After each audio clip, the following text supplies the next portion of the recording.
Assalamualaikum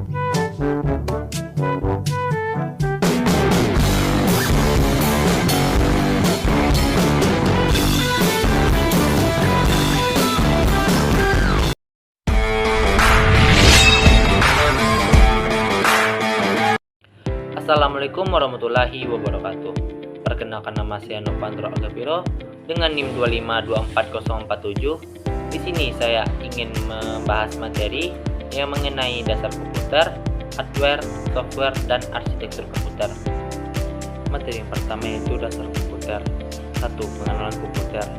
Definisi dan komputer.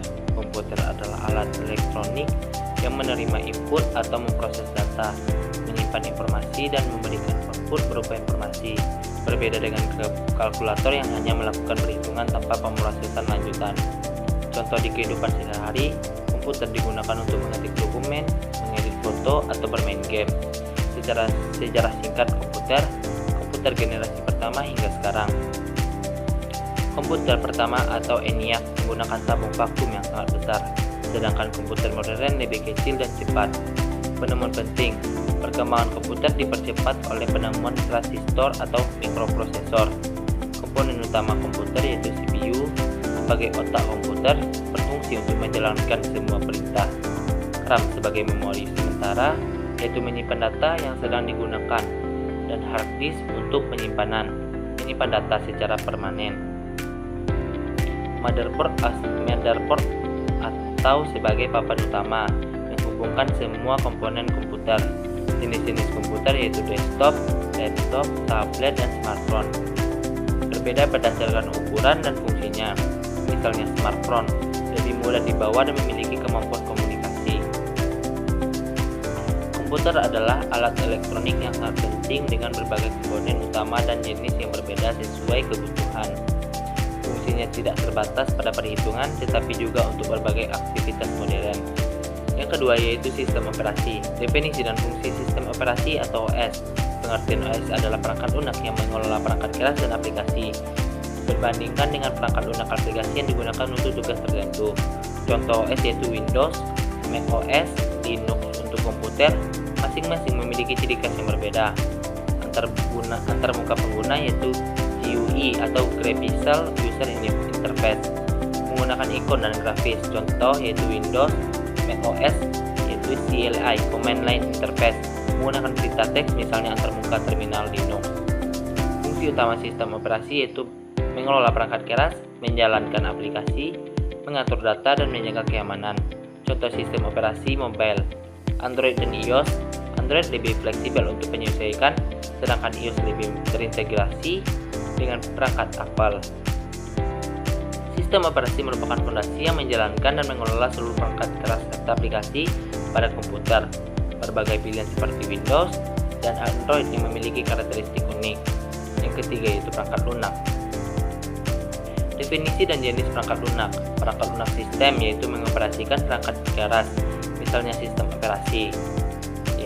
Sedangkan aplikasi digunakan untuk tugas-tugas tertentu, misalnya pengelola kata yaitu Microsoft Word.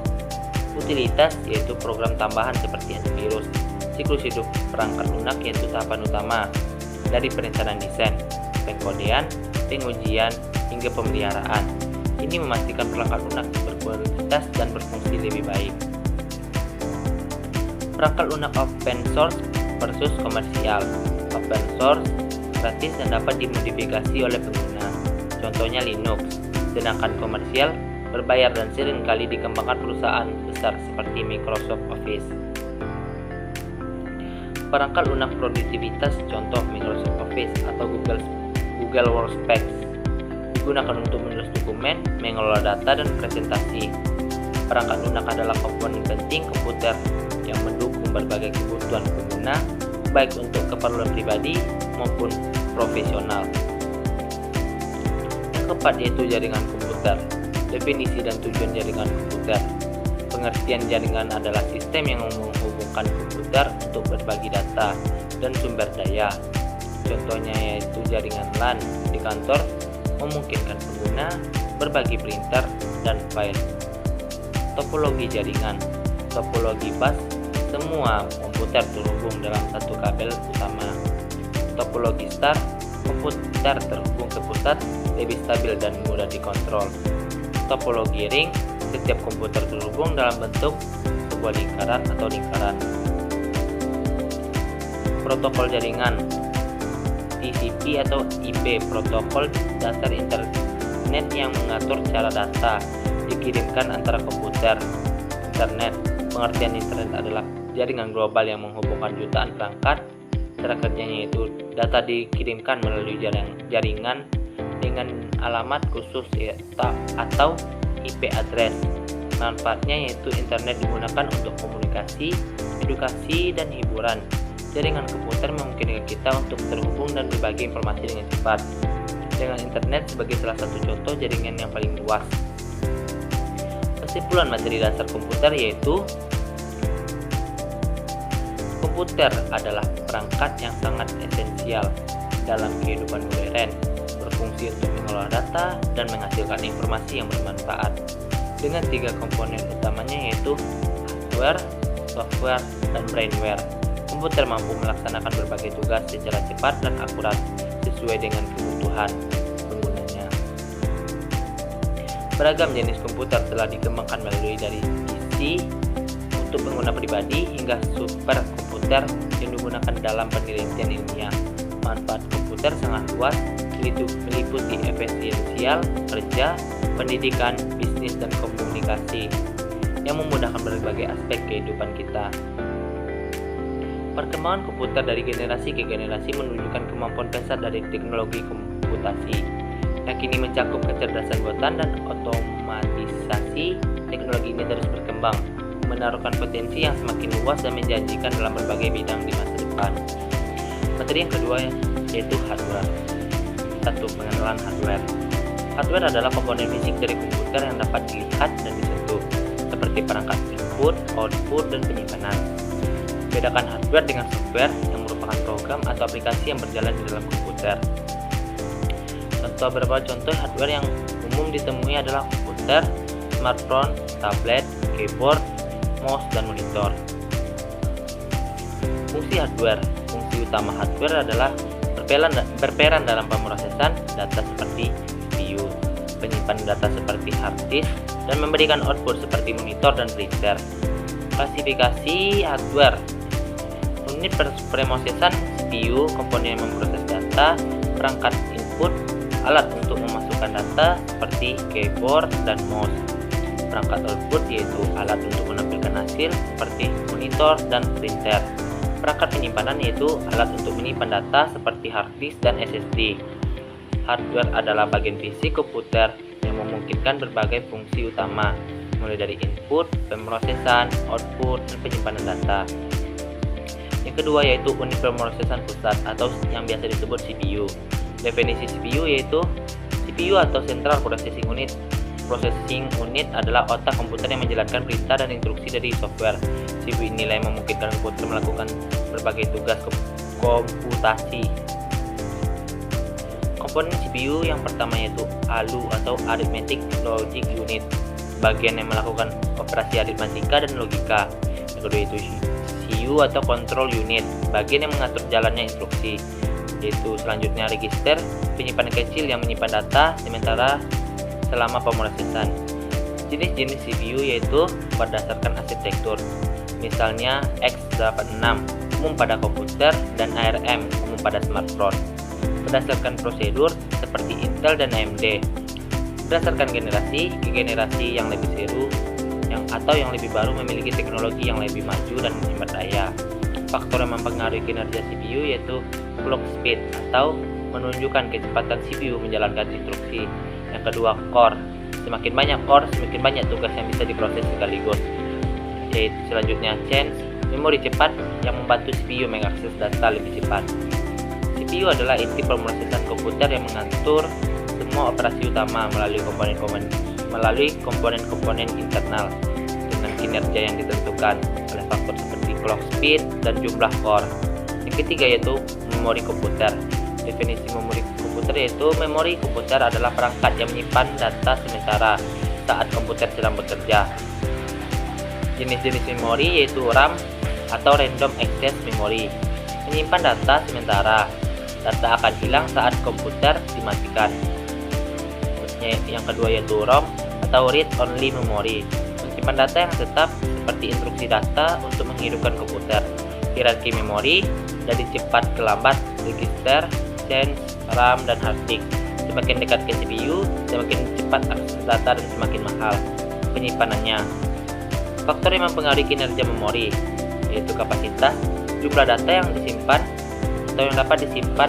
Faktor yang mempengaruhi kinerja memori, kapasitas atau jumlah data yang dapat disimpan, kecepatan akses, kecepatan memori memproses data. Jenis memori misalnya DDR4 lebih cepat dibandingkan DDR3. Memori adalah komponen yang berfungsi menyimpan data sementara untuk keperluan pemrosesan dengan hierarki yang menunjukkan kecepatan dan kapasitas penyimpanan yang berbeda. Yang keempat yaitu perangkat penyimpanan. Definisi perangkat penyimpanan adalah perangkat yang menyimpan data secara permanen untuk keperluan jangka panjang seperti dokumen, aplikasi, dan sistem operasi. Jenis-jenis dari perangkat penyimpanan yaitu yang pertama yaitu hard disk atau HDD, penyimpanan tradisional dengan kapasitas besar tapi kecepatan lebih lambat. Yang kedua yaitu solid state drive atau SSD, lebih cepat dibandingkan HDD karena tidak memiliki komponen bergerak. Yang selanjutnya itu flash drive, penyimpanan portable dan kecil seperti USB, flash drive. Yang selanjutnya yaitu cloud storage, penyimpanan data secara online di server jarak jauh. Karakteristik perangkat penyimpanan, kapasitas berbeda-beda antara HDD, SSD, dan lainnya. Karakteristik perangkat penyimpanan, kapasitas berbeda dengan antara HDD dan SSD dan lainnya. Kecepatan akses, SSD lebih cepat dari HDD. Portabilitas, flash drive lebih portable sedangkan HDD dan SSD lebih untuk pengguna internal. Ketahanan SSD lebih tahan guncangan karena tidak memiliki komponen bergerak. Perangkat penyimpanan memungkinkan penyimpanan data secara permanen dengan berbagai jenis yang memiliki karakteristik masing-masing sesuai kebutuhan pengguna. Yang kelima yaitu perangkat input dan output. Definisi perangkat input dan output yaitu alat yang digunakan untuk memasukkan data ke dalam komputer. Perangkat output adalah alat yang digunakan untuk menampilkan hasil dari proses data. Perangkat input yaitu yang pertama itu keyboard untuk memasukkan teks, yang kedua mouse untuk menggerakkan pointer, yang ketiga itu scanner untuk mendigitalkan gambar atau teks, yang selanjutnya itu webcam dan mikrofon untuk memasukkan video dan audio. Sedangkan perangkat output yaitu yang pertama monitor untuk menampilkan output hasil visual, yang kedua itu printer untuk mencetak dokumen, yang ketiga speaker untuk output video, audio. Perangkat input dan output adalah sarana utama untuk berinteraksi dengan komputer dengan berbagai jenis sesuai dengan bentuk data yang dimasukkan atau dikeluarkan. Berikut adalah penjelasan lebih detail untuk mengintegrasikan contoh nyata dalam materi hardware. Contoh nyata hardware sehari-hari. Yang pertama yaitu yang sering kita gunakan, misalnya smartphone. Smartphone merupakan contoh perangkat keras yang sering kita gunakan sehari-hari. Fungsinya sangat luas dari komunikasi hingga hiburan. Smartphone memadukan beberapa perangkat keras seperti layar untuk output dan proses untuk memproses data, RAM untuk menyimpan data sementara, dan penyimpanan internal untuk menyimpan aplikasi dan file. Ini dapat digunakan untuk aktivitas seperti mengakses media sosial, bekerja dari jarak jauh, atau bermain game. Yang kedua yaitu laptop. Laptop digunakan di berbagai lingkungan, baik itu belajar maupun bekerja. Misalnya seorang bisa menggunakan laptop untuk mengetik laporan, mengakses internet, dan melakukan video conference. Komponen dalam laptop mencakup CPU untuk pemrosesan, RAM untuk menyimpan data sementara, dan hard drive atau SSD untuk SSD atau untuk menyimpan data. Printer adalah perangkat keras output yang memungkinkan kita mencetak dokumen atau gambar dari bentuk digital ke fisik. Ini sering digunakan di perkantoran untuk mencetak dokumen kerja atau di rumah untuk mencetak tugas sekolah. Contoh di berbagai lingkungan yaitu di kantor. Lingkungan di kantor kerja adalah komputer adalah perangkat utama untuk melakukan pengolahan data, mengirim email atau menggunakan perangkat lunak bisnis. Printer dan scanner juga menjadi perangkat penting untuk membuat salinan fisik dokumen. Sedangkan di sekolah yaitu tablet dan laptop. Ini menjadi alat bantu belajar di sekolah. Banyak sekolah yang menyediakan perangkat ini untuk mengakses materi pembelajaran atau aplikasi pembelajaran online. selanjutnya itu di pusat data. Server di pusat data adalah perangkat keras khusus yang menangani penyimpanan dan distribusi data dalam skala besar. Ini adalah hardware penting bagi perusahaan yang menyediakan layanan berbasis data seperti platform streaming atau situs web besar. Dengan menggabungkan contoh nyata demonstrasi dan contoh praktis ini kita bisa lebih interaktif dan mudah dipahami karena dapat melihat aplikasi nyata dari hardware dan memahami perannya dalam proses kerja komputer. Kesimpulan akhirnya itu, hardware adalah komponen fisik yang mendukung operasi komputer, mulai dari pemrosesan hingga penyimpanan dan hingga interaksi pengguna. Pemahaman tentang klasifikasi dan jenis-jenis hardware membantu kita memaksimalkan penggunaan komputer sesuai dengan kebutuhan. Yang ketiga, yaitu software adalah kumpulan instruksi atau program yang memberitahu perangkat komputer bagaimana melakukan tugas tertentu. Berbeda dengan perangkat keras hardware yang merupakan komponen fisik komputer. Software bersifat tidak berwujud dan terdiri dari kode yang ditulis oleh pengembang. Software memungkinkan komputer untuk menjalankan berbagai fungsi, mulai dari operasi dasar hingga aplikasi yang kompleks. Software juga dibagi menjadi beberapa jenis, di antaranya yang pertama yaitu software system, mengelola sumber daya perangkat keras dan menyediakan layanan dasar untuk software lain. Contohnya adalah sistem operasi. Yang kedua yaitu software aplikasi, memungkinkan pengguna melakukan tugas-tugas tertentu seperti menulis dokumen, mengedit foto, atau bermain game. Yang ketiga yaitu software pemrograman, digunakan untuk membuat, mengembangkan, dan menguji software lain. Secara keseluruhan, software adalah komponen penting yang memungkinkan perangkat elektronik bekerja sesuai keinginan penggunanya. Komponen software mencakup elemen-elemen yang diperlukan agar suatu perangkat lunak dapat berjalan dengan baik dan memberikan fungsi sesuai tujuan. Berikut ini adalah komponen utama dari software. Yang pertama yaitu program atau kode, instruksi yang ditulis menggunakan bahasa pemrograman dan berfungsi sebagai inti dari software. Program ini adalah serangkaian perintah yang dijalankan oleh komputer untuk melakukan tugas tertentu. Yang kedua yaitu data, informasi atau input yang dibutuhkan oleh software untuk memproses dan menghasilkan output. Data ini dapat berupa teks, angka, gambar, audio, atau video yang digunakan dalam berbagai aplikasi. Yang ketiga yaitu dokumentasi, berisi panduan, instruksi, dan deskripsi software, termasuk cara instalasi, penggunaan, dan pemecahan masalah. Dokumentasi membantu pengguna dan mengembangkan memahami bagaimana software berfungsi. Yang keempat yaitu antarmuka pengguna atau user interface, bagian dari software yang memungkinkan interaksi antar pengguna dan program. UI dapat berupa antarmuka grafis atau UI yang menyediakan elemen visual, atau antarmuka berbasis teks, CLI yang menggunakan perintah teks. Yang kelima yaitu algoritma, sekumpulan langkah-langkah logis yang menentukan bagaimana data diolah dan hasil akhir dicapai. Algoritma menjadi dasar pemrosesan dalam software.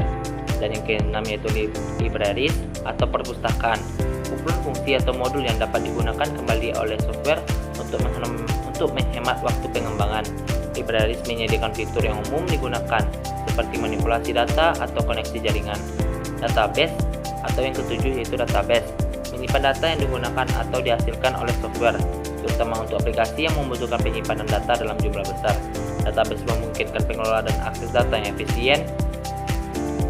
Komponen ini bekerja sama untuk memastikan bahwa software dapat berfungsi secara efektif dan memenuhi kebutuhan pengguna.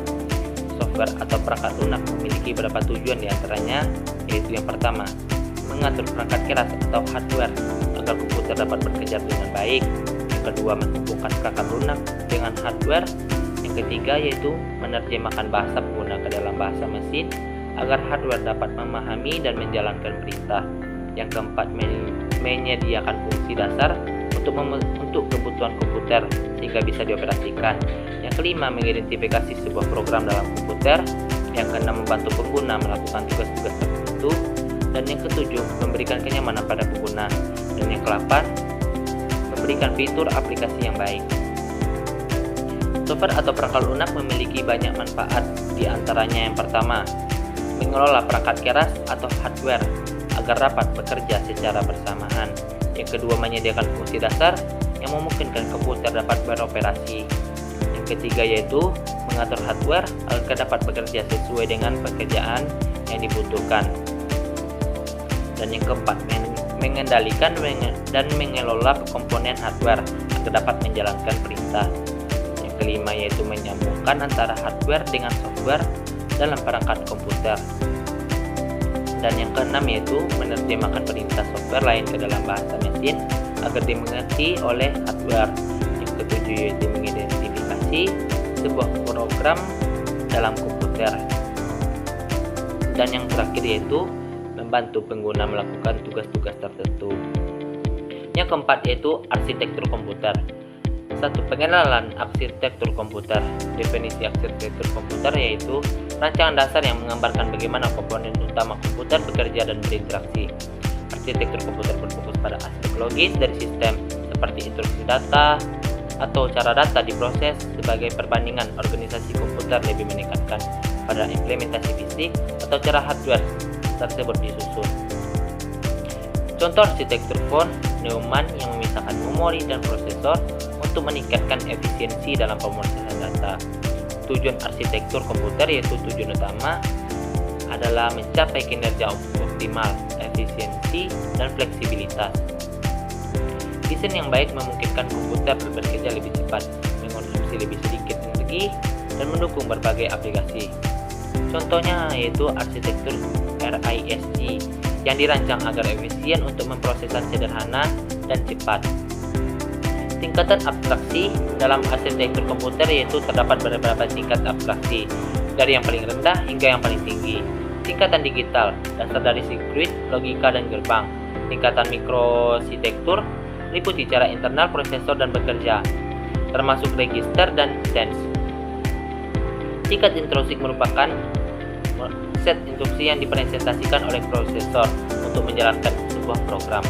Contoh visualisasi diagram yang menunjukkan di aliran data di setiap tingkatan ini membantu memvisualisasikan konsep abstrak tersebut.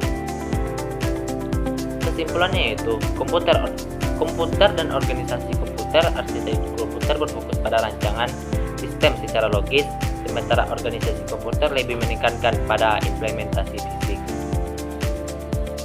Yang kedua yaitu set instruksi. Definisi set instruksi adalah kumpulan perintah yang dapat dipahami dan dijalankan oleh prosesor. Setiap perintah memberikan instruksi tertentu seperti perhitungan atau pemindahan data. Contohnya yaitu instruksi sederhana seperti ADD untuk penyembelihan dua angka. Format instruksi umumnya memiliki format tertentu. Yang pertama itu opcode, menyatakan operasi apa yang dilakukan. Selanjutnya yaitu operan, menunjukkan data yang digunakan. Yang ketiga yaitu alamat, tempat data disimpan atau akan dikirim. Contoh visualisasi diagram format instruksi yang menunjukkan peran opcode, operan, dan alamat.